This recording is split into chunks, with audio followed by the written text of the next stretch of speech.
നമസ്കാരം. എല്ലാ പ്രിയപ്പെട്ട കൂട്ടുകാർക്കും ഭാസിസ് അക്കാഡമിയുടെ മറ്റൊരു വീഡിയോയിലേക്ക് ഹാർദമായ സ്വാഗതം. നമ്മൾ ഇന്നിവിടെ പഠിക്കാൻ പോകുന്നത് നാഷണൽ എംപ്ലോയ്മെൻറ്റ് പ്രോഗ്രാമുകളും പോളിസികളെയും കുറിച്ചുള്ള ചില വിവരങ്ങളാണ്. ദേശീയ തൊഴിൽ പദ്ധതികളും അതിൻ്റെ നയങ്ങളുമാണ് ഈ ഒരു വീഡിയോയിലൂടെ നമ്മൾ മനസ്സിലാക്കാനായിട്ട് ശ്രമിക്കുന്നത്.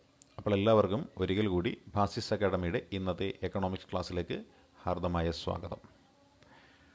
നമ്മളിവിടെ നോക്കുന്ന പ്രധാനപ്പെട്ട തൊഴിൽ പദ്ധതിയും തൊഴിൽ നയവും ഏത് എന്ന് നോക്കിയാൽ ആദ്യമായിട്ട് നമ്മൾ പഠിക്കാൻ പോകുന്നത് മഹാത്മാഗാന്ധി ദേശീയ ഗ്രാമീണ തൊഴിലുറപ്പ് പദ്ധതിയാണ്. മഹാത്മാഗാന്ധി ദേശീയ ഗ്രാമീണ തൊഴിലുറപ്പ് പദ്ധതിയെക്കുറിച്ച് ഒരുപാട് കാര്യങ്ങൾ നിങ്ങൾ ഓരോരുത്തർക്കും അറിയാം.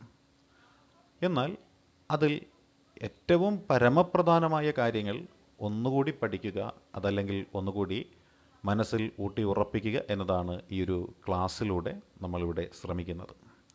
അതിലാദ്യമായി നമ്മൾ നോക്കിയാൽ ദേശീയ ഗ്രാമീണ തൊഴിലുറപ്പ് നിയമം എന്ന് പറയുന്ന ആ നിയമം, അത് ഇന്ത്യൻ പാർലമെൻറ്റ് പാസ്സാക്കിയ ഒരു ദിവസം വളരെ വളരെ പ്രധാനപ്പെട്ടതാണ്.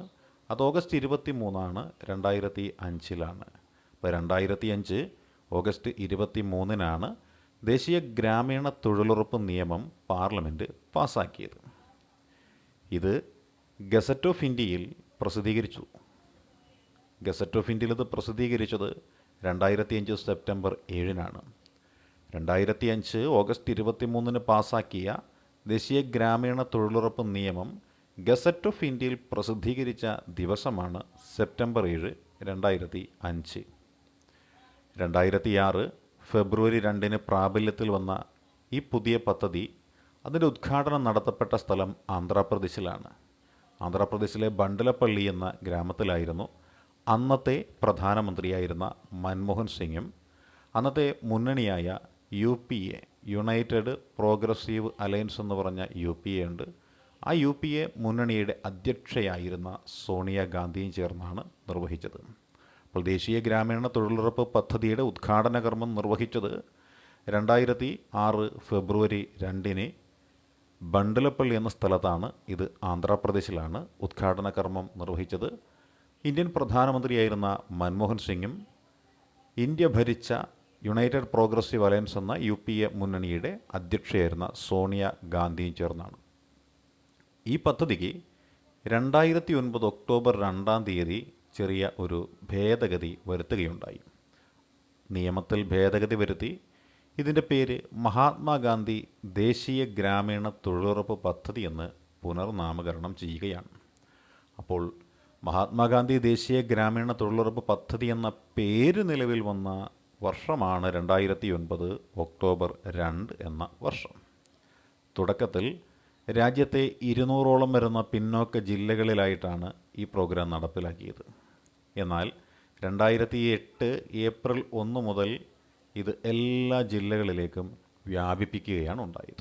അപ്പോൾ ദേശീയ ഗ്രാമീണ തൊഴിലുറപ്പ് പദ്ധതി ആദ്യം ശ്രദ്ധ കേന്ദ്രീകരിച്ചിരുന്നത് 200ഓളം വരുന്ന പിന്നോക്ക ജില്ലകളിലായിരുന്നുവെങ്കിലും എന്നാൽ 2008 ഏപ്രിൽ 1 മുതൽ ഇത് മുഴുവൻ ജില്ലകളിലേക്കും വ്യാപിപ്പിക്കുകയാണ് ഉണ്ടായത്.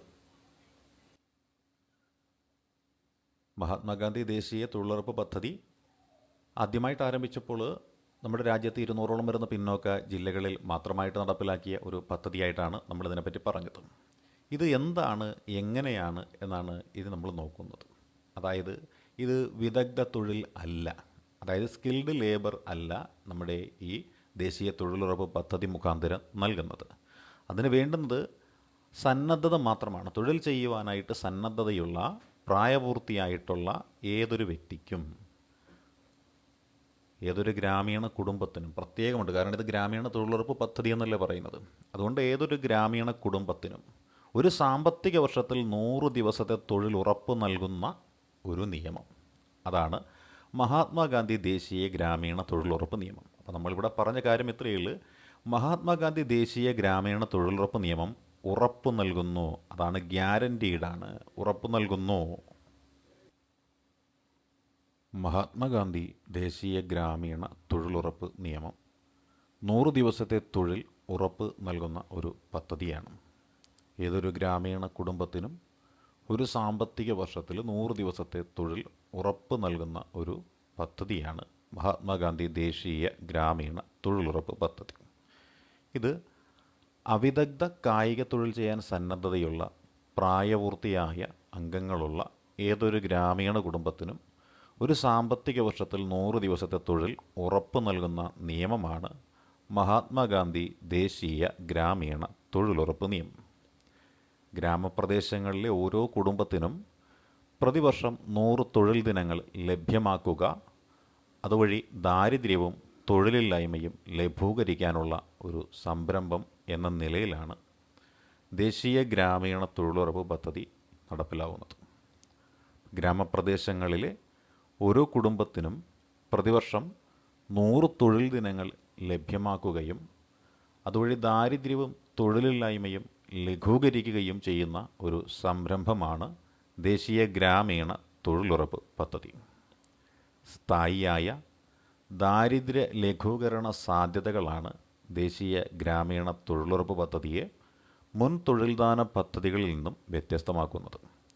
ദേശീയ ഗ്രാമീണ തൊഴിലുറപ്പ് പദ്ധതിയെ മുൻകാല തൊഴിൽദാന പദ്ധതികളിൽ നിന്നും വ്യത്യസ്തമാക്കുന്നത് സ്ഥായിയായ ദാരിദ്ര്യ ലഘൂകരണ സാധ്യതകളാണ്. ഇതാണ് ദേശീയ ഗ്രാമീണ തൊഴിലുറപ്പ് പദ്ധതിയെ മുൻകാല തൊഴിൽദാന പദ്ധതികളിൽ നിന്നും വ്യത്യസ്തമാക്കുന്നത്. ഇനി തൊഴിലുറപ്പ് പദ്ധതിയുടെ പ്രധാനപ്പെട്ട ലക്ഷ്യങ്ങൾ എന്തെന്ന് നോക്കാം. തൊഴിലുറപ്പ് പദ്ധതിയുടെ പ്രധാനപ്പെട്ട ലക്ഷ്യങ്ങൾ എന്തെല്ലാം? ഗ്രാമീണ മേഖലയിലെ ജനങ്ങളുടെ സാമൂഹിക സാമ്പത്തിക പുരോഗതി, സാമൂഹിക സമത്വവും ഉറപ്പുവരുത്തുക. അപ്പോൾ ഗ്രാമീണ മേഖലയിലെ ജനങ്ങളുടെ സാമൂഹിക സാമ്പത്തിക പുരോഗതിയും സാമൂഹിക സമത്വവും ഉറപ്പുവരുത്തുക എന്നതാണ് ദേശീയ തൊഴിലുറപ്പ് പദ്ധതിയുടെ പ്രധാനപ്പെട്ട ലക്ഷ്യങ്ങളിൽ ചിലതിൽ ഉള്ളത്. പ്രാദേശികമായ തൊഴിലും വരുമാനവും വർദ്ധിപ്പിക്കുക, സ്ത്രീ പുരുഷ അസമത്വം കുറയ്ക്കുക, തുല്യ ജോലിക്ക് തുല്യ വേതനം അനുവദിക്കുക, നഗരങ്ങളിലേക്കുള്ള കുടിയേറ്റം തടയുക, മണ്ണ്, ജലം, ജൈവസമ്പത്ത്, പരിസ്ഥിതി എന്നിവയുടെ സംരക്ഷണം ഉറപ്പാക്കി കാർഷിക മേഖലയെ ശക്തിപ്പെടുത്തുക, ദരിദ്ര ജനവിഭാഗങ്ങളുടെ ആവാസ കേന്ദ്രങ്ങളുടെ പാരിസ്ഥിതിക ശോഷണം തടയുക, തൊഴിലെടുക്കുന്നവരിൽ സംഘബോധവും സാമൂഹിക ബോധവും വളർത്തി കൂട്ടായ്മ ഉറപ്പാക്കുക, ഇടത്തട്ടുകാരുടെയും കരാറുകാരുടെയും ചൂഷണത്തിൽ നിന്ന് തൊഴിലെടുക്കുന്നവരെ സംരക്ഷിക്കുക. ഇതൊക്കെയാണ് നമ്മളീ പറഞ്ഞ തൊഴിലുറപ്പ് പദ്ധതി അല്ലെങ്കിൽ നമ്മുടെ തൊഴിലുറപ്പ് പദ്ധതിയുടെ പ്രധാനപ്പെട്ട ലക്ഷ്യങ്ങൾ. അപ്പോൾ ലക്ഷ്യങ്ങളിൽ പറഞ്ഞ കാര്യങ്ങൾ ഒന്നാമത്തെ ലക്ഷ്യമായിട്ട് പറഞ്ഞത് ഗ്രാമീണ മേഖലയിലെ ജനങ്ങളുടെ സാമൂഹിക സാമ്പത്തിക പുരോഗതിയും സാമൂഹിക സമത്വവും ഉറപ്പാക്കുക എന്നതാണ്. രണ്ടാമത്തെ പോയിൻ്റായിട്ട് പറഞ്ഞത് പ്രാദേശികമായ തൊഴിലും വരുമാനവും വർദ്ധിപ്പിക്കുക എന്നത്. മൂന്നാമതായിട്ട് പറഞ്ഞത് സ്ത്രീ പുരുഷ അസമത്വം കുറയ്ക്കുക എന്നത്. നാലാമത് പറഞ്ഞത് തുല്യ ജോലിക്ക് തുല്യ വേതനം ഉറപ്പുവരുത്തുക എന്നത്. അഞ്ചാമതായിട്ട് പറഞ്ഞത് നഗരങ്ങളിലേക്കുള്ള കുടിയേറ്റം തടയുക എന്നുള്ളത്. ആറാമതായിട്ട് പറഞ്ഞത് മണ്ണ്, ജലം, ജൈവസമ്പത്ത്, പരിസ്ഥിതി എന്നിവയുടെ സംരക്ഷണം ഉറപ്പാക്കി കാർഷിക മേഖലയെ ശക്തിപ്പെടുത്തുക എന്നത്. ഇനി ഏഴാമത് നോക്കിയാൽ ദരിദ്ര ജനവിഭാഗങ്ങളുടെ ആവാസ കേന്ദ്രങ്ങളുടെ പാരിസ്ഥിതിക ശോഷണം തടയുക എന്നത്. എട്ടാമത്തതോ തൊഴിലെടുക്കുന്നവരിൽ സംഘബോധവും സാമൂഹിക ബോധവും വളർത്തി കൂട്ടായ്മ ഉറപ്പാക്കുക എന്നത്. ഒൻപതാമത് ഇടത്തട്ടുകാരുടെയും കരാറുകാരുടെയും ചൂഷണത്തിൽ നിന്ന് തൊഴിലെടുക്കുന്നവരെ സംരക്ഷിക്കുക എന്നത്. ഇനി നമുക്ക് തൊഴിലുറപ്പ് പദ്ധതിയുടെ സവിശേഷതകൾ എന്തെല്ലാമെന്ന് നോക്കാം. തൊഴിലുറപ്പ് പദ്ധതിയുടെ പ്രധാന സവിശേഷതകൾ: സ്ഥായിയായതും ഉൽപാദനപരവുമായ ആസ്തികളുടെ സൃഷ്ടി. സ്ഥായിയായതും ഉൽപാദനപരവുമായ ആസ്തികളുടെ സൃഷ്ടി. മിനിമം കൂലി ഉറപ്പാക്കൽ. മിനിമം കൂലി ഉറപ്പുവരുത്തുക എന്നത് തൊഴിലുറപ്പ് പദ്ധതിയുടെ സവിശേഷതകളിൽ ഒന്നാണ്. വേതനം ബാങ്ക് അക്കൗണ്ട് വഴി മാത്രം നൽകുക. വേതനം ബാങ്ക് അക്കൗണ്ടുകൾ വഴി മാത്രമാണ് നൽകുന്നത്. പ്രവൃത്തിയുടെ ആകെ ചെലവിൽ വേതന ഘടകം 60% കുറയരുത്. പ്രവൃത്തിയുടെ ആകെ ചെലവിൽ വേതന ഘടകം എന്നത് 60% കുറയാൻ പാടില്ല. സാധന സാമഗ്രികളും വിദഗ്ധ അർദ്ധവിദഗ്ധ തൊഴിലാളികളുടെ കൂലിയുമടക്കം 40% അധികമാകുവാനും പാടില്ല. സാധന സാമഗ്രികളും വിദഗ്ധ അർദ്ധവിദഗ്ധ തൊഴിലാളികളുടെ കൂലിയുമടക്കം 40% അധികമാകാൻ പാടില്ല എന്നാണ് പറയുന്നത്. യന്ത്രങ്ങൾ ഉപയോഗിക്കുന്നതിന് നിയന്ത്രണങ്ങൾ ഏർപ്പെടുത്തിയിട്ടുണ്ട്. കരാറുകാർ പാടില്ല എന്നും പറയുന്നു. ഈ പദ്ധതി ആസൂത്രണത്തിൻ്റെ പ്രധാന പങ്കുവഹിക്കുന്നത് ത്രിതല പഞ്ചായത്തുകളാണ്. അതുകൊണ്ട് തന്നെ നിർവഹണം പൂർണ്ണമായിട്ടും ഗ്രാമപഞ്ചായത്തുകൾ വഴിയാണ് നടക്കുന്നത്. യഥാസമയം കൂലി ലഭ്യമാക്കാൻ ഇലക്ട്രോണിക് ഫണ്ട് മാനേജ്മെൻറ്റ് സിസ്റ്റം ഇവിടെയുണ്ട്. സോഷ്യൽ ഓഡിറ്റ്, പദ്ധതി നിർവഹണം, ഗുണനിലവാരം എന്നിവ പരിശോധിക്കാൻ ജില്ലാ സംസ്ഥാനതല ക്വാളിറ്റി മോണിറ്റർമാരും ഉണ്ട്. നമ്മളിവിടെ നോക്കിയത് നമ്മുടെ തൊഴിലുറപ്പ് പദ്ധതിയുടെ സവിശേഷതകളെക്കുറിച്ചാണ്. സ്ഥായിയായതും ഉൽപാദനപരവുമായ ആസ്തികളുടെ സൃഷ്ടി ഒന്നാമതും, മിനിമം കൂലി ഉറപ്പിക്കൽ എന്നത് രണ്ടാമതും, വേതനം ബാങ്ക് അക്കൗണ്ട് വഴി മാത്രം നൽകുന്നു എന്നത് മൂന്നാമതും, പ്രവൃത്തിയുടെ ആകെ ചെലവിൽ വേതന ഘടകം 60% കുറയരുത് എന്നത് നാലാമതും, സാധന സാമഗ്രികളും വിദഗ്ധ അർദ്ധവിദഗ്ധ തൊഴിലാളികളുടെ കൂലിയുമടക്കം 40% അധികമാകാൻ പാടില്ല എന്നത് അഞ്ചാമത്തെ പോയിൻ്റായും, യന്ത്രങ്ങൾ ഉപയോഗിക്കുന്നതിന് നിയന്ത്രണം എന്ന് പറയുന്നത് ആറാമത്തെ പോയിൻ്റായും, കരാറുകാർ പാടില്ല എന്നത് ഏഴാമത്തെ പോയിൻ്റായും, പദ്ധതി ആസൂത്രണത്തിൽ പ്രധാന പങ്ക് വഹിക്കുന്നത് ത്രിതല പഞ്ചായത്തുകൾ എന്നത് എട്ടാമത്തെ പോയിൻ്റായും, നിർവഹണം പൂർണ്ണമായും ഗ്രാമപഞ്ചായത്തുകൾ വഴി എന്നുള്ളത് ഒൻപതാമത്തെ പോയിൻ്റായും, യഥാസമയം കൂലി ലഭ്യമാക്കാൻ ഇലക്ട്രോണിക് ഫണ്ട് മാനേജ്മെൻറ്റ് സിസ്റ്റം നിർവഹിക്കണം എന്ന് പറയുന്നത് പത്താമത്തെ പോയിൻ്റായും, സോഷ്യൽ ഓഡിറ്റ്, പദ്ധതി നിർവഹണം, ഗുണനിലവാരം എന്നിവ പരിശോധിക്കാൻ ജില്ലാ സംസ്ഥാനതല ക്വാളിറ്റി മോണിറ്റർമാർ എന്നത് 11ാമത്തെ പോയിൻ്റായും പറയുന്നു. ഇനി നമുക്ക് തൊഴിലുറപ്പ് പദ്ധതിയിലെ വ്യവസ്ഥകളും അവകാശങ്ങളും എന്താണ് എന്നും നോക്കാം. തൊഴിലുറപ്പ് പദ്ധതിയിലെ വ്യവസ്ഥകളും അവകാശങ്ങളും എന്തെല്ലാമാണ്? അപേക്ഷകർ അവിദഗ്ധ കായികാധ്വാനം ചെയ്യാൻ സന്നദ്ധതയുള്ളവരും ഗ്രാമപഞ്ചായത്തിൽ സ്ഥിര താമസക്കാരും ആവണം. അപേക്ഷകർ അവിദഗ്ധ കായികാധ്വാനം ചെയ്യാൻ സന്നദ്ധതയുള്ളവരും ഗ്രാമപഞ്ചായത്തിൽ സ്ഥിര താമസക്കാരുമാവണം. അപേക്ഷകർക്ക് 18 വയസ്സ് പൂർത്തിയായിരിക്കണം. ഉയർന്ന പ്രായപരിധി, BPL, APL എന്നീ വിവേചനം ഇവിടെയില്ല. അപ്പോൾ അപേക്ഷകർ അവിദഗ്ധ കായികാധ്വാനം ചെയ്യാൻ സന്നദ്ധതയുള്ളവരും അതാത് ഗ്രാമപഞ്ചായത്തിൽ താമസിക്കുന്ന സ്ഥിരവാസക്കാരായിട്ടുള്ള ആളുകളുമാവണം. അവർക്ക് 18 വയസ്സ് പൂർത്തിയായിരിക്കണം. ഉയർന്ന പ്രായപരിധി, BPL, APL വിവേചനം എന്നിവ ഇല്ല എന്നും ഇവിടെ പറയുന്നുണ്ട്. കുറഞ്ഞത് 14 ദിവസത്തേക്കാണ് തൊഴിലിന് അപേക്ഷിക്കേണ്ടത്. അപ്പോൾ തൊഴിലിന് അപേക്ഷിക്കേണ്ടത് ഏറ്റവും കുറഞ്ഞത് 14 ദിവസത്തേക്കാണ്. ഗ്രാമപഞ്ചായത്തിൽ രജിസ്ട്രേഷൻ അപേക്ഷിച്ചിട്ട് 15 ദിവസത്തിനകം നമുക്ക് തൊഴിൽ കാർഡ് ലഭിക്കുന്നതാണ്. അപേക്ഷിക്കേണ്ടത് ഏറ്റവും കുറഞ്ഞത് 14 ദിവസം മുൻപെങ്കിലും തൊഴിലിനായിട്ട് അപേക്ഷിക്കണം. ഗ്രാമപഞ്ചായത്തിൽ രജിസ്റ്റർ ചെയ്യുന്ന ഈ രജിസ്ട്രേഷൻ വെച്ചിട്ട് 15 ദിവസത്തിനകം തൊഴിൽ കാർഡ് ലഭിക്കുന്നതാണ്. തൊഴിൽ നൽകിക്കൊണ്ടുള്ള അറിയിപ്പ് അപേക്ഷകന് രേഖാമൂലം നൽകണം. തൊഴിൽ നൽകിക്കൊണ്ടുള്ള അറിയിപ്പ് അപേക്ഷകന് രേഖാമൂലം നൽകണം. അപേക്ഷ ലഭിച്ച് 15 ദിവസത്തിനകം തൊഴിൽ അല്ലെങ്കിൽ നിശ്ചിത നിരക്കിൽ തൊഴിലില്ലായ്മ വേതനവും നൽകേണ്ടതാണ്. അപേക്ഷ ലഭിച്ച് 15 ദിവസത്തിനകം തൊഴിൽ അല്ലെങ്കിൽ നിശ്ചിത നിരക്കിൽ തൊഴിലില്ലായ്മ വേതനവും നൽകേണ്ടതാണ്. മാസ്റ്റർ റോൾ പൂർത്തീകരിച്ച് 15 ദിവസത്തിനകം കൂലി നൽകാൻ താമസമുണ്ടാകുന്ന ഓരോ ദിവസത്തിനും നൽകാത്ത വേതനത്തിൻ്റെ 0.5% നിരക്കിൽ നഷ്ടപരിഹാരവും നൽകണം. മാസ്റ്റർ റോൾ പൂർത്തീകരിച്ച് 15 ദിവസത്തിനകം കൂലി നൽകാൻ താമസമുണ്ടാകുന്ന ഓരോ ദിവസത്തിനും നൽകാത്ത വേതനത്തിൻ്റെ 0.5% നിരക്കിൽ നഷ്ടപരിഹാരം നൽകണമെന്നും വ്യവസ്ഥയുണ്ട്. 5 കിലോമീറ്റർ ചുറ്റളവിനുള്ളിൽ ജോലി നൽകിയില്ല എന്നുണ്ടെങ്കിൽ 10% അധികം കൂലി നൽകേണ്ടതാണ്. 5 കിലോമീറ്റർ ചുറ്റളവിനുള്ളിൽ അപേക്ഷിക്കുന്ന വ്യക്തികൾക്ക് ജോലി നൽകുവാൻ സാധിച്ചില്ല എന്നുണ്ടെങ്കിൽ 10% കൂലി അധികമായി നൽകണമെന്നാണ് വ്യവസ്ഥ.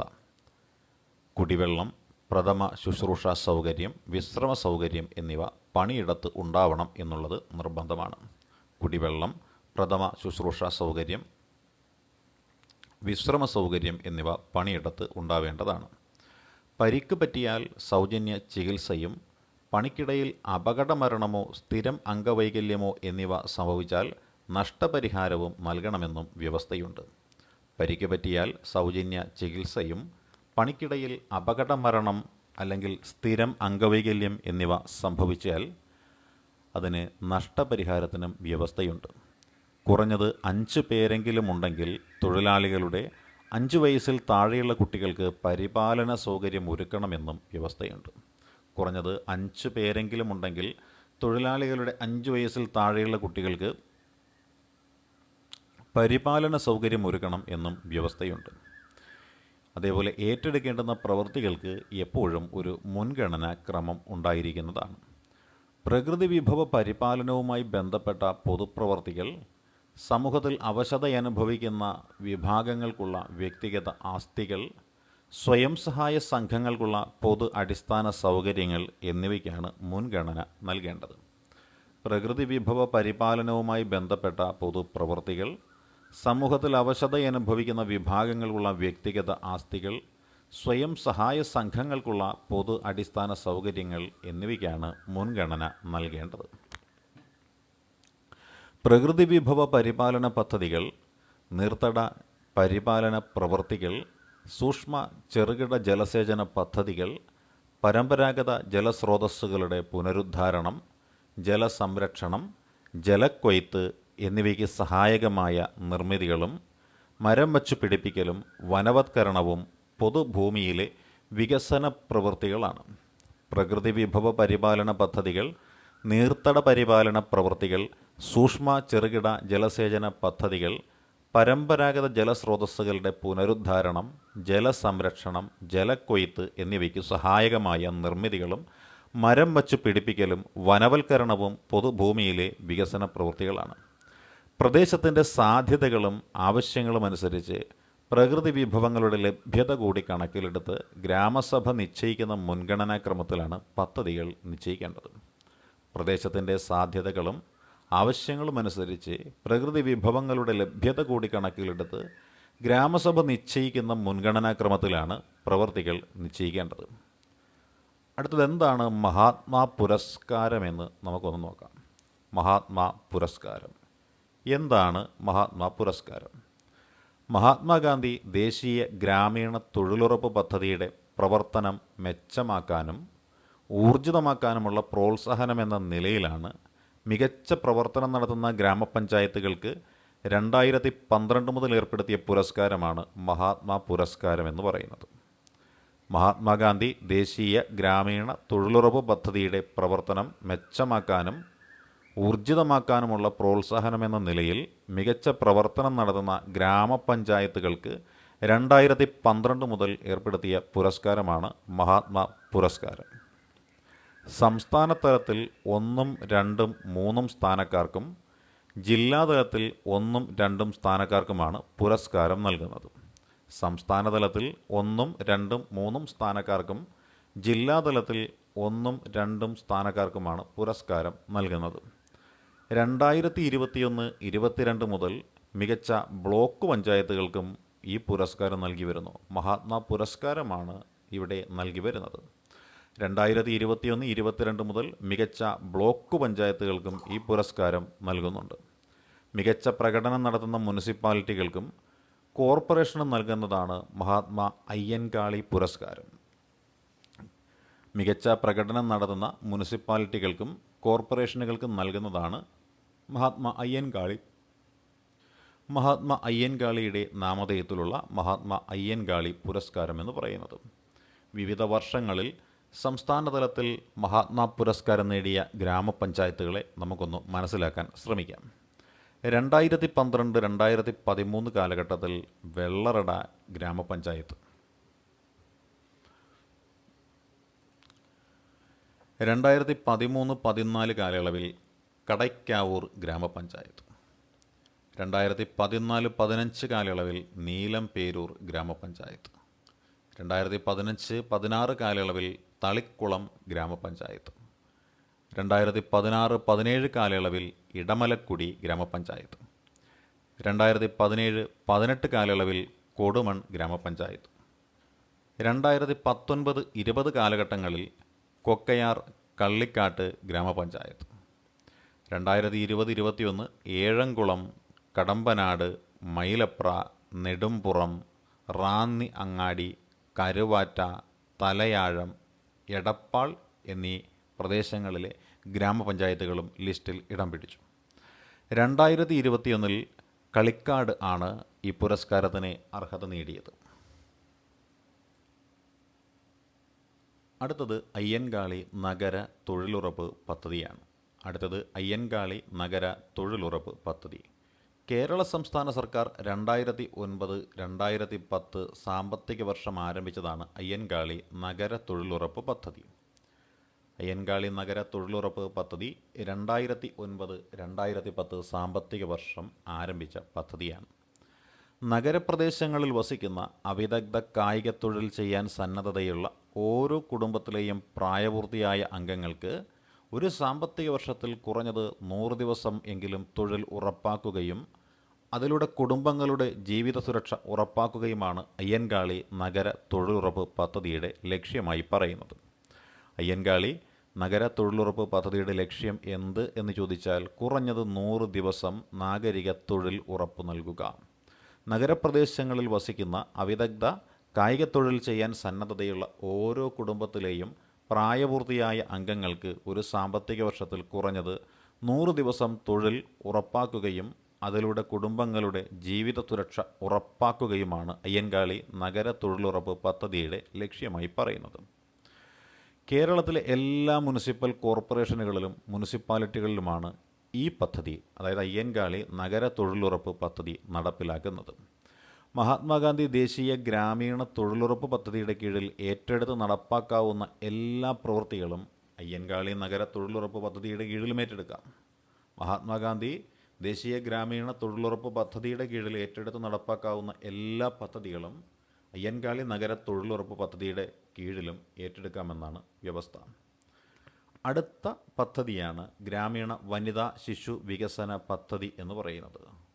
ഗ്രാമീണ വനിതാ ശിശു വികസന പദ്ധതി ഇത് ദാരിദ്ര്യ ലഘൂകരണ യജ്ഞത്തിൽ വനിതകളുടെ പങ്കാളിത്തം ഉറപ്പുവരുത്താൻ വേണ്ടി 1982 സെപ്റ്റംബറിൽ തുടക്കം കുറിച്ച ഒരു പദ്ധതിയാണ് ഗ്രാമീണ വനിതാ ശിശു വികസന പരിപാടി എന്ന് പറയുന്ന പദ്ധതി, അല്ലെ? ഗ്രാമീണ വനിതാ ശിശു വികസന പരിപാടി, the development of women and children in rural areas, അതാണ് DWCRA എന്ന ഈ പദ്ധതിയുടെ പേര്. IRDPയുടെ അനുബന്ധ പരിപാടി എന്ന നിലയിലാണ് ഇത് നടപ്പാക്കിയത്. IRDPയുടെ ഒരു അനുബന്ധ പരിപാടി എന്ന നിലയിലാണ് ഇത് നടപ്പാക്കിയത്. ദരിദ്ര കുടുംബങ്ങളിലെ വനിതകളുടെ വരുമാനമുയർത്താനുള്ള പരിപാടികളാണ് പദ്ധതിയിൽ വിഭാവനം ചെയ്തിരിക്കുന്നത്. ദരിദ്ര കുടുംബങ്ങളിലെ വനിതകളുടെ വരുമാനമുയർത്താനുള്ള പരിപാടികളാണ് പദ്ധതിയിൽ വിഭാവനം ചെയ്തിരിക്കുന്നത്. 1999 ഏപ്രിൽ 1 പദ്ധതി സ്വർണ്ണ ജയന്തി ഗ്രാമ സ്വരോസ്ഗാർ യോജനയിൽ ലയിക്കുകയാണ് ഉണ്ടായത്.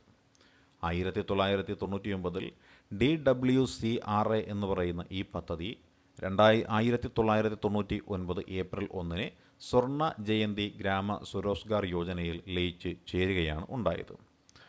അടുത്ത പദ്ധതിയുടെ പേരായിരുന്നു ഫുഡ് ഫോർ വർക്ക് പ്രോഗ്രാം എന്ന് പറയും. അപ്പോൾ എന്താണ് ഫുഡ് ഫോർ വർക്ക് പ്രോഗ്രാം? ഇത് 1977 ആരംഭിച്ച ഒരു പദ്ധതിയാണ്. 1977 ആരംഭിച്ച പദ്ധതിയാണ് ഇത്. ജോലിക്ക് കൂലിയായിട്ട് ഭക്ഷ്യസാധനങ്ങൾ നൽകുന്ന ഒരു പദ്ധതിയുമാണ് ഇത്. ജോലിക്ക് കൂലിയായിട്ട് ഭക്ഷ്യധാന്യങ്ങൾ നൽകുന്ന ഒരു പദ്ധതിയും കൂടിയാണ് ഈ പദ്ധതി. രാജ്യത്ത് വികസന കാര്യത്തിൽ പിന്നോക്കം നിൽക്കുന്ന 150 ജില്ലകളെയാണ് ഈ പദ്ധതി നടപ്പിലാക്കുന്നതിന് വേണ്ടി തിരഞ്ഞെടുത്തിരിക്കുന്നത്. ഇപ്പോൾ വികസനത്തിൽ ഏറ്റവും പിന്നോക്കം നിൽക്കുന്ന രാജ്യത്തെ 150 ജില്ലകളിലാണ് ഈ പദ്ധതി നടപ്പിലാക്കുന്നത്. ഗ്രാമീണ മേഖലയിലെ ദരിദ്രർക്ക് തൊഴിലും ഭക്ഷണവും പ്രദാനം ചെയ്യുന്ന ഒരു പദ്ധതിയായിരുന്നു ഫുഡ് ഫോർ വർക്ക് പ്രോഗ്രാം എന്ന് പറയുന്നത്. വികസനത്തിൽ പിന്നോക്കം നിൽക്കുന്ന 150 ജില്ലകളെ തിരഞ്ഞെടുത്തിട്ട് അവിടെയാണ് ഈ വികസന പദ്ധതികൾ നടപ്പിലാക്കുന്നത്. 1980 ഒക്ടോബറിൽ പദ്ധതി ദേശീയ ഗ്രാമീണ തൊഴിൽ പദ്ധതിയിൽ ലയിപ്പിക്കുകയും ഉണ്ടായി. ദേശീയ ഗ്രാമീണ തൊഴിൽ പദ്ധതിയിൽ നാഷണൽ റൂറൽ എംപ്ലോയ്മെൻറ്റ് പ്രോഗ്രാമിൽ ലയിപ്പിക്കപ്പെട്ട പദ്ധതിയാണ് നമ്മൾ ഒരല്പം മുൻപ് സൂചിപ്പിച്ച ഫുഡ് ഫോർ വർക്ക് പ്രോഗ്രാം എന്ന് പറയുന്നത്. അടുത്തത് national food for work programme എന്താണ് എന്നാണ് നോക്കുന്നത്. National food for work programme ഇത് 2004 നവംബർ 14 ആരംഭിച്ചത്. 2004 നവംബർ 14 ആരംഭിച്ച പദ്ധതിയാണ് national food for work programme എന്ന് പറയുന്നത്. ദേശീയ ഗ്രാമീണ തൊഴിലുറപ്പ് പദ്ധതി നിലവിൽ വന്നതോടെ ഈ പദ്ധതി അതിൽ ലയിപ്പിച്ച് ചേർക്കുകയാണ് ഉണ്ടായത്. അടുത്ത പദ്ധതിയുടെ പേരാണ് ഗ്രാമീണ യുവജന സ്വയം തൊഴിൽ പദ്ധതി എന്ന് പറയും. ട്രൈസം എന്നാണ് ഇത്. Training to rural youth for self employment. അതാണ് ട്രൈസം എന്ന പദ്ധതി. Training to rural youth for self employment എന്ന് പറയുന്നതാണ് ട്രൈസം. ഗ്രാമീണ യുവജനങ്ങളെ സ്വയം തൊഴിൽ കണ്ടെത്താൻ സഹായിക്കാൻ വേണ്ടി 1979 ഓഗസ്റ്റ് 15 തുടങ്ങിയ പദ്ധതിയാണ് ട്രൈസം പദ്ധതി. ട്രൈസം പദ്ധതി ആരംഭിച്ചത് 1979 ഓഗസ്റ്റ് 15 ഗ്രാമീണ യുവജനങ്ങളെ സ്വയം തൊഴിൽ കണ്ടെത്താൻ സഹായിക്കാൻ വേണ്ടി 1979 ഓഗസ്റ്റ് 15 ആരംഭിച്ച പദ്ധതിയാണ് ട്രൈസം. 18 വയസ്സിനും 35 വയസ്സിനും ഇടയിൽ പ്രായമുള്ള ചെറുപ്പക്കാരെയാണ് ഈ പദ്ധതിയിലൂടെ ലക്ഷ്യം വയ്ക്കുന്നത്. അപ്പോൾ ട്രൈസം എന്ന പദ്ധതി ലക്ഷ്യം വയ്ക്കുന്നത് 18 വയസ്സിനും 35 വയസ്സിനും ഇടയിൽ പ്രായമുള്ള ചെറുപ്പക്കാരെയാണ് ഈ പദ്ധതി ലക്ഷ്യം വയ്ക്കുന്നത്. 1999 ഏപ്രിൽ 1 ഈ പദ്ധതി സ്വർണ്ണ ജയന്തി ഗ്രാമ സ്വരോസ്ഗാർ യോജനയിൽ ലയിപ്പിച്ചു. 1999 ഏപ്രിൽ 1 ഈ പദ്ധതി സ്വർണ്ണ ജയന്തി ഗ്രാമ സ്വരോസ്ഗാർ യോജനയിൽ ലയിപ്പിച്ചു. ദേശീയ ഗ്രാമീണ തൊഴിൽദാന പദ്ധതിയെക്കുറിച്ച് നമുക്കിനി പഠിക്കാം. ദേശീയ ഗ്രാമീണ തൊഴിൽദാന പദ്ധതി 1980 ഒക്ടോബറിലാണ് ദേശീയ ഗ്രാമീണ തൊഴിൽ ദാന പദ്ധതി ആരംഭിക്കുന്നത്. നാഷണൽ റൂറൽ എംപ്ലോയ്മെൻറ്റ് പ്രോഗ്രാം എന്നാണ് ഇതിൻ്റെ പേര്. NREP എന്നാണ് ചുരുക്കപ്പേര്. ഗ്രാമീണ മേഖലകളിൽ കാർഷിക വൃത്തികൾ നടക്കാത്ത സീസണുകളുണ്ടാവും. ആ കാർഷിക വൃത്തികൾ നടക്കാത്ത സീസണുകളിൽ ജനങ്ങൾക്ക് തൊഴിൽ ഉറപ്പാക്കുക എന്നതാണ് ട്രൈസം എന്ന ഈ പദ്ധതിയുടെ പ്രധാനപ്പെട്ട ലക്ഷ്യം. 1989 ഏപ്രിൽ 1 NREP എന്ന് പറയുന്ന national rural employment programme Jawahar Rozgar Yojana എന്ന ഒരു പദ്ധതിയുണ്ട്, JRY. ആ JRYയിൽ ലയിച്ചു ചേർന്ന ആ പദ്ധതിയാണ് നമ്മൾ അല്പം മുമ്പ് പറഞ്ഞ നാഷണൽ റൂറൽ എംപ്ലോയ്മെൻറ്റ് പ്രോഗ്രാം എന്ന് പറയുന്നത്. അതേപോലെ ഗ്രാമീണ ഭൂരഹിതർക്കുള്ള തൊഴിലുറപ്പ് പദ്ധതി. ഗ്രാമീണ ഭൂരഹിതർക്കുള്ള തൊഴിലുറപ്പ് പദ്ധതി ഭൂരഹിതരായ ഗ്രാമീണ കർഷക തൊഴിലാളികൾക്ക് തൊഴിൽ ദിനങ്ങൾ നൽകുക എന്ന ലക്ഷ്യത്തോടെ 1983 ഓഗസ്റ്റ് 15 ഗ്രാമീണ ഭൂരഹിതർക്കുള്ള തൊഴിലുറപ്പ് പദ്ധതി എന്ന് പറയുന്ന rural landless employment guarantee programme ആരംഭിച്ചത്. അപ്പോൾ 1983 എന്ന് പറയുമ്പോൾ കൃത്യമായിട്ട് പറഞ്ഞാൽ 41ാമത്തെ വർഷമാണ് ഇത്. അപ്പോൾ 1983 ഓഗസ്റ്റ് 15 ഗ്രാമീണ ഭൂരഹിതർക്കുള്ള തൊഴിലുറപ്പ് പദ്ധതി അഥവാ rural landless employment guarantee programme ആരംഭിച്ചത്. കാർഷിക വൃത്തികൾ നടക്കാത്ത കാലയളവുകളിലാണ് തൊഴിൽ നൽകാനായിട്ട് ലക്ഷ്യം വെച്ചത്. കാർഷിക വൃത്തികൾ നടക്കാത്ത കാലയളവുകളിലാണ് തൊഴിൽ നൽകാനായിട്ട് ലക്ഷ്യം വെച്ചത്. 1989 ഏപ്രിൽ 1 പദ്ധതി ജവഹർ റോസ്ഗാർ യോജനയിൽ ലയിപ്പിക്കപ്പെട്ടത്. 1989 ഏപ്രിൽ 1 പദ്ധതി ജവഹർ റോസ്ഗാർ യോജനയിൽ ലയിച്ചു ചേരുകയാണ് ഉണ്ടായത്. ഇനി അടുത്ത പദ്ധതിയാണ് തൊഴിലുറപ്പ് പദ്ധതി എന്ന് പറയുന്ന എംപ്ലോയ്മെൻറ്റ് അഷ്വറൻസ് സ്കീം എന്ന് പറയുന്ന SES. അപ്പോൾ എന്താണ് SES?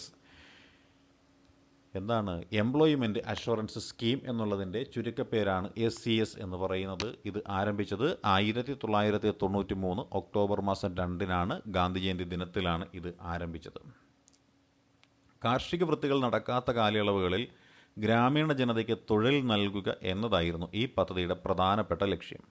കാർഷിക വൃത്തികൾ നടക്കാത്ത കാലയളവുകളിൽ ഗ്രാമീണ ജനതയ്ക്ക് തൊഴിൽ നൽകുക എന്നതായിരുന്നു ഈ പദ്ധതിയുടെ പ്രധാന ലക്ഷ്യം.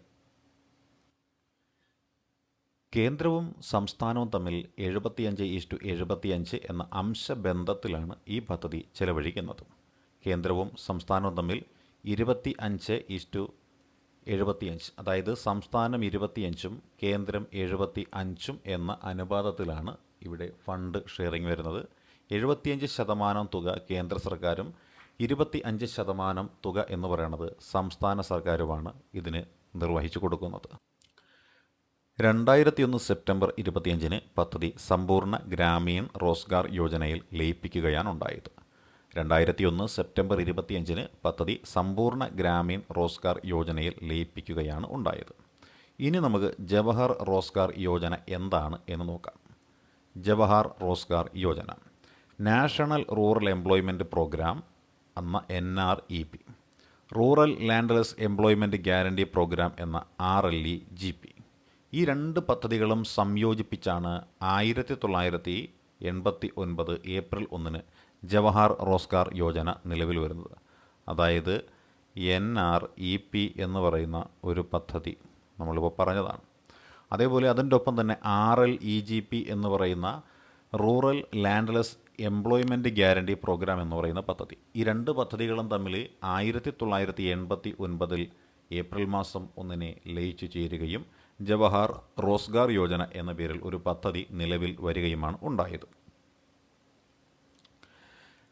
രാജ്യത്തെ ഗ്രാമീണ പിന്നാക്ക ജനവിഭാഗങ്ങൾ അല്ലെങ്കിൽ രാജ്യത്തെ ഗ്രാമീണ പിന്നോക്ക പ്രദേശങ്ങളിലെ നിവാസികൾ, അവർക്ക് വർഷം തോറും 90 മുതൽ 100 വരെ ജോലി നൽകുക, 100 ദിവസങ്ങൾ വരെ ജോലി നൽകുക എന്നതായിരുന്നു ഈ പദ്ധതിയുടെ ലക്ഷ്യം.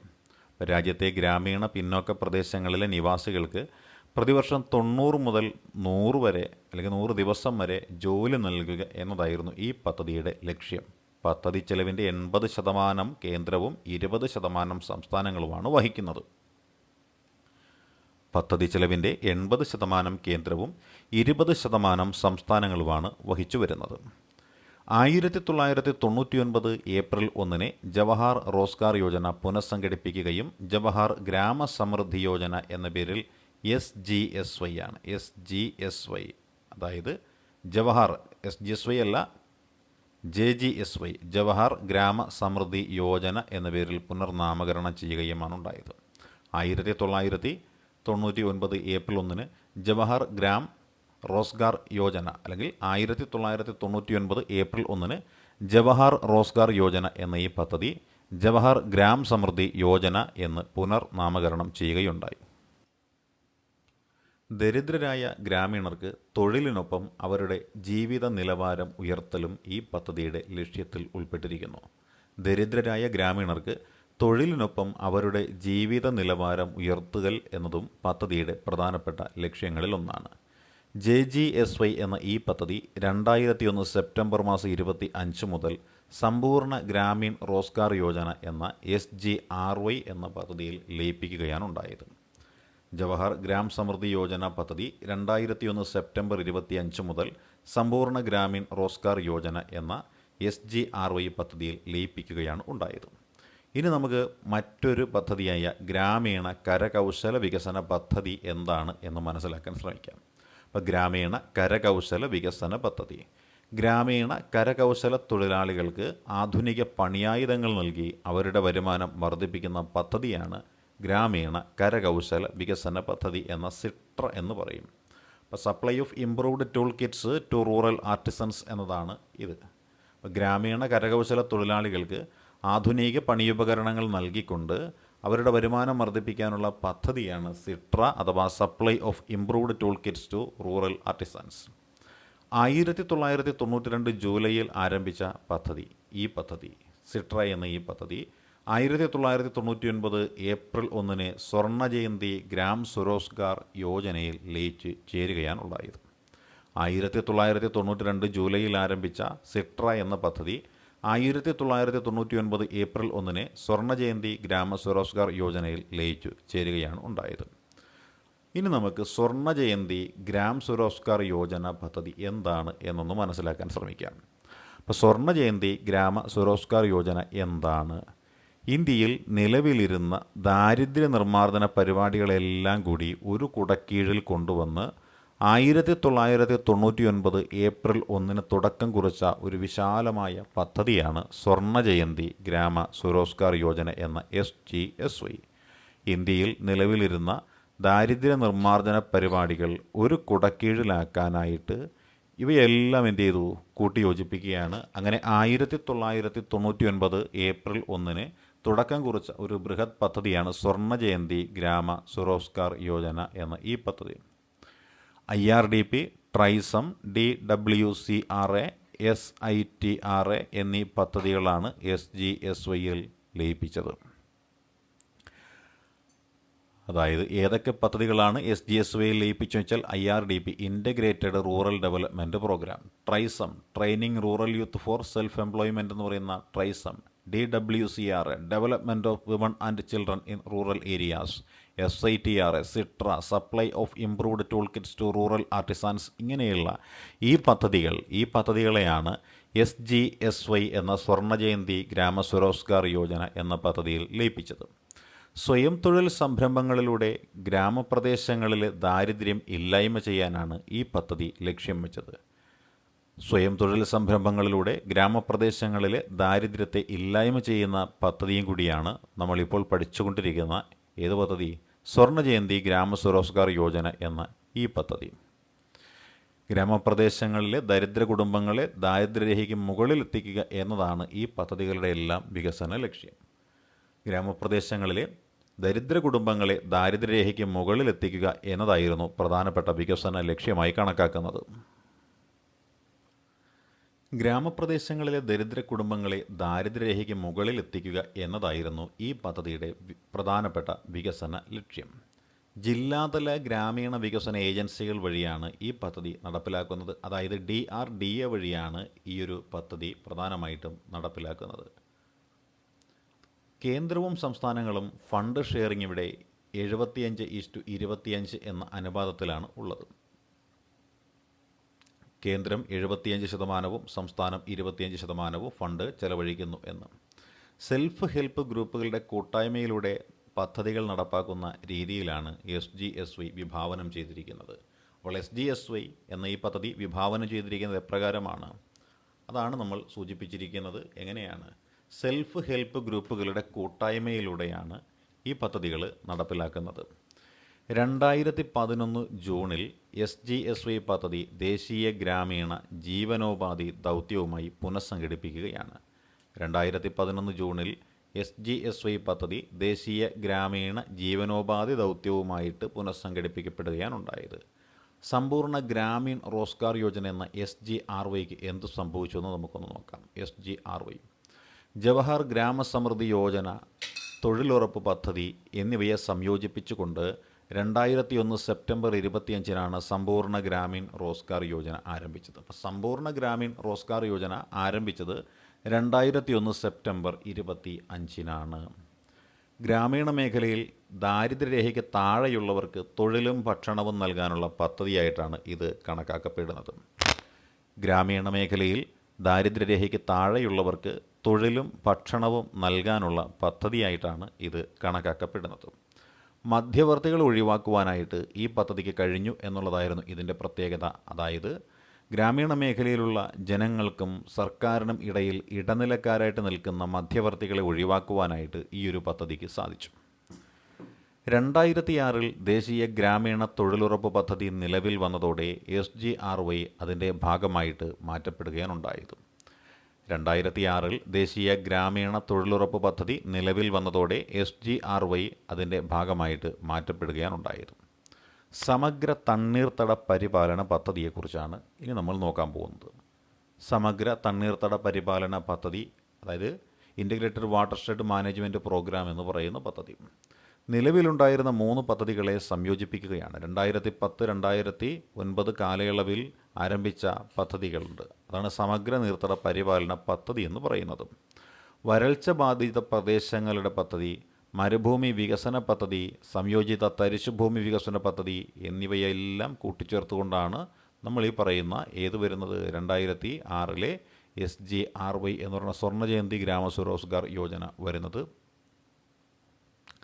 ഇനി അടുത്തത് സ്ഥായിയായ വികസനത്തിലൂടെ സാധാരണക്കാരുടെ ജീവിത നിലവാരത്തിൽ മാറ്റം വരുത്തുകയും സമൂഹത്തിൽ താഴെത്തട്ടിലുള്ളവരെ ഉൾപ്പെടുത്തിക്കൊണ്ട് പ്രകൃതി വിഭവങ്ങൾ സംരക്ഷിക്കുകയും ചെയ്യുക. അതാണ് ഭൂമിയുടെ ഉൽപ്പാദനക്ഷമത വർദ്ധിപ്പിക്കുക എന്നിവയൊക്കെയാണ് പദ്ധതിയുടെ ലക്ഷ്യങ്ങളായിട്ട് കണക്കാക്കുന്നത്. അപ്പോൾ SGRY എന്ന പദ്ധതിയുടെ ലക്ഷ്യങ്ങൾ എന്തൊക്കെയാണ്? സ്ഥായിയായ വികസനത്തിലൂടെ സാധാരണക്കാരുടെ ജീവിത നിലവാരത്തിൽ മാറ്റം വരുത്തണം, സമൂഹത്തിൽ താഴെത്തട്ടിലുള്ളവരെ ഉൾപ്പെടുത്തിക്കൊണ്ട് പ്രകൃതി വിഭവങ്ങൾ സംരക്ഷിക്കണം, ഭൂമിയുടെ ഉൽപ്പാദനക്ഷമത വർദ്ധിപ്പിക്കുക, ഇവയൊക്കെയാണ് പ്രധാനപ്പെട്ട ലക്ഷ്യമായിട്ട് ഉള്ളത്.